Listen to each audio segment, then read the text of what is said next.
Amit. So overall तुम्हाला 2-3 questions विचारायचे. आपण आपलं लोन ट्रान्सफर केलंय आणि तुमचं पहिले आपण LIC मध्ये लोन होतं आणि आता आपण ते HDFC मध्ये शिफ्ट केलेलं आहे. ओव्हरऑल तुमचा एक्सपिरियन्स कसा होता टर्म्स ऑफ द सर्व्हिसेस, सगळ्या गोष्टी आमच्याकडून तुम्हाला फीडबॅक कसा केला, तर तुम्ही कसा एक्सपिरियन्स तुमचा काय ते आम्हाला जाणून घ्यायचं. ओव्हरऑल म्हणजे फर्स्ट तर मला तुमच्याकडे झालं काही सर्व्हिस प्रॉपर्टी घेतली बरोबर तुमच्या थ्रू घेतली फायनान्शियल बरोबर. म्हणजे तुमचं कनेक्ट एकदम इझिली होत होतं. सपोर्ट पण तुमचा एकदम फार चांगलाच होता. बरोबर. म्हणजे असं वाटत नाही की सेकंड दुसरं ऑप्शन बरोबर.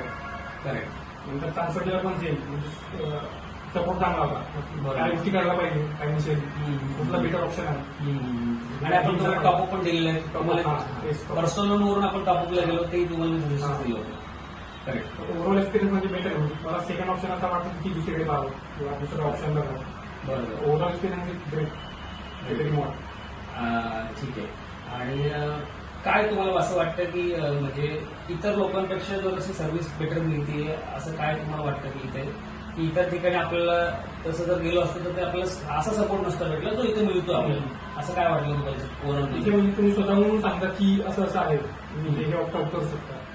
बाकीच्या लोकांकडे आपल्याला स्वतःहून जावं लागतं आणि ते प्रॉपरली म्हणजे गाईड पण करत नाही. तुमच्याकडून गाईड मिळतं की असे आता तुम्हाला कामगारच कॉल केला की असं ऑफर मिळतंय.